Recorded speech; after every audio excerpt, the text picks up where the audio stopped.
Counter-Narrative News, bringing you daily news today on Tuesday, 28th of March 2023. A really interesting contrast, which has been commented by many people, between Britain and France politically at the moment, as King Charles III, or as his detractors will call him, King Charles III, prepares for his coronation coming up on the 6th of May and encouraging British people en masse to celebrate this monarchist, royalist celebration of hyper-narcissistic, capitalist, looting colonial culture. On the other hand, King Charles had to cancel his visit to France, which is undergoing a rolling uprising against the forced pension reform of raising the pension age from 62 to 64. In France, the protests have continued, and today we'll see again millions of people coming out in the streets. There has been over 100,000 people protesting in Paris. Police brutality has resulted in one protester being in a coma around a protest in west of France around an environmental cause.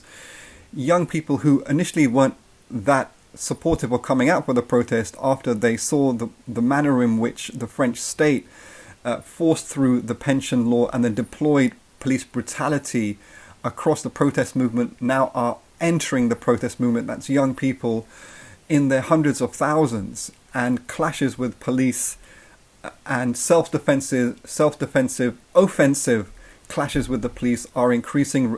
Scenes of lines of police vehicles on fire, police being attacked, as a counter-response to the massive police brutality, which is creating a lot of commentary from rights groups protesting the aggression from the police there. And also, while the French trade union leadership are staying firm that they say they will not enter into any conversation and negotiations and talks with President Macron and the French government until the pension law is basically put on freeze or is removed in its entirety, and then they will talk. In sharp contrast to the sellout trade union leadership in Britain, apparently, which is halting and pausing strikes, losing their momentum, cutting very low deals with employers and the government, real terms pay cut deals, and demoralizing the working class, creating a deeper political depression. As we've seen now, it's some 6 months that there's supposed to be a quote-unquote strike wave, which lost its momentum by the end of last summer anyway, pretty much immediately as it started. And now you've got trade union leaders who are cutting deals for real terms pay cut. It remains to be seen what happens next, because Britain is in a very strange situation of a nearly total lack of radical response from most of the population, really. So it's a really bleak outlook in Britain, but in France one struggles to see how the outcome cannot but be the French government annulling their pension reform and the victory of the organised working class and allied radical forces in France there. When it comes to also the anti-colonial challenges in France, of which there are many, I mean, there was one trade union leader who came out with some far-right posture about Macron being controlled by the Rothschild bankers or something, some classic neo-Nazi trope.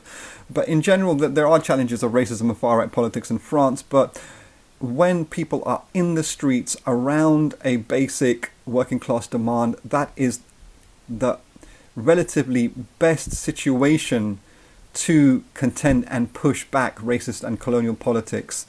It means that the entire, for example, radical immigrant-led protest movements are on the streets and deployed, and there have been reports of clashes with racists and fascists who have been physically and violently removed from protests there. Going over to Cuba, there's been a 75% voter turnout for the national elections in Cuba, which, if you compare with the recent presidential election in Nigeria, which saw in some regions as low voter turnout as 14%, the total voter turnout in Nigeria was 29%. Also, even in general elections in a country like Britain, or local elections, the turnout can be as low as 9, 10, 12%.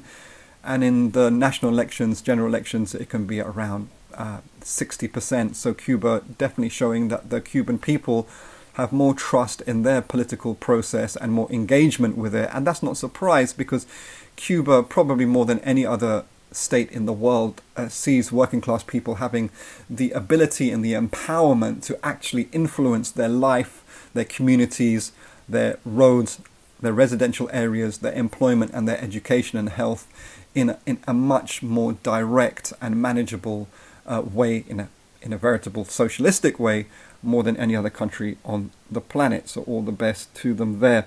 A very sad, heartbreaking stories coming out of Lebanon of war refugees and migrants from Syria who are forced to pick through the refuse and rubbish on the streets in Beirut and other urban centers in Lebanon, just to be able to make a tiny bit of money to put food in their mouths of their children. Really, really sad stories. You hear the accounts of these wonderful, beautiful human beings who have been put through such ordeals. For example, being refugees from Raqqa, which was occupied by the violent supremacist death squad movement Daesh there, which is basically managed by this relationship between leading Western nations and their regional powers and allies, be it the Turkish state or the Gulf monarchies, deploying these violent death squads across the region. And